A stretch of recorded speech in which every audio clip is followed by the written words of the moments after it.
নেত্রী, সাবেক প্রধানমন্ত্রী ও বিএনপি চেয়ারপারসন বেগম খালেদা জিয়া আর আমাদের মাঝে নেই।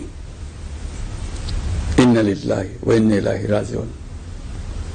বেগম খালেদা জিয়ার ইন্তেকালে আমরা গভীরভাবে শোকাহত ও মর্মাহত।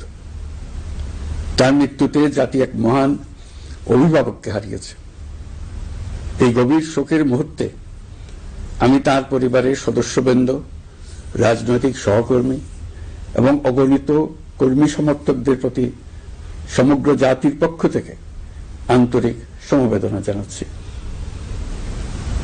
মহান আল্লাহর কাছে আমার প্রার্থনা, তিনি যেন আমাদের সবাইকে এই গভীর শোক কাটিয়ে ওঠার শক্তি দান করেন। বেগম খালেদা জিয়া ছিলেন বাংলাদেশের রাজনীতিতে এক পরম মহিমান্বিত ব্যক্তিত্ব।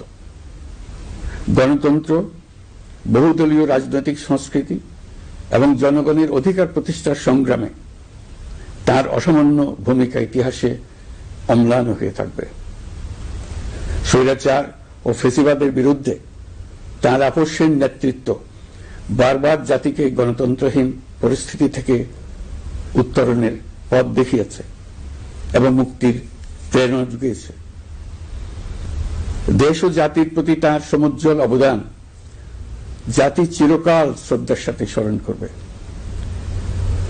তার দীর্ঘ রাজনৈতিক যাত্রা, গণমুখী নেতৃত্ব এবং প্রিয় মাতৃভূমির স্বাধীনতা ও সার্বভৌমত্বকে সমুন্নত রাখতে তার অবিচল ভূমিকা অবিস্মরণীয় হয়ে থাকবে।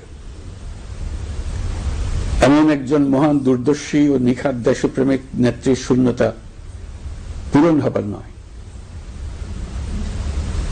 প্রিয় দেশবাসী, এই শোকাবহ মুহূর্তে আপনাদের প্রতি আমার উদাত্ত আহ্বান, আসুন আমরা সবাই যার যার অবস্থান থেকে মহান আল্লাহর দরবারে বেগম খালেদা জিয়ার বিদেহী আত্মার মাগফিরাত কামনা করি।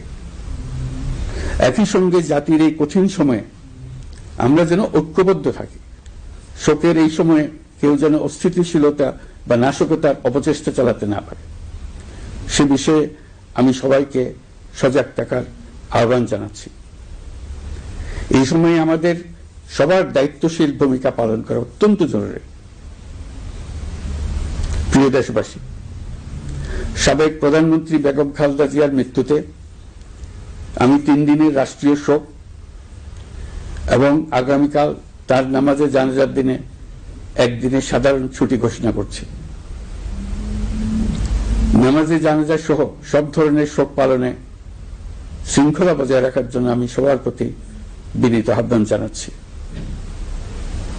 প্রিয় দেশবাসী, আমি জানি আপনারা সবাই এই সময়ে অনেক আবেগাপ্লুত। আমি আশা করছি শোকের এই সময়ে আপনারা ধৈর্যের পরিচয় দেবেন এবং তার জানাজা সহ সকল আনুষ্ঠানিকতা পালনে সংশ্লিষ্ট সবাইকে সহযোগিতা করবেন। মহান আল্লাহ তাআলা আমাদের সকলকে ধৈর্য, শক্তি ও ঐক্যবদ্ধ থাকার ক্ষমতা দেন।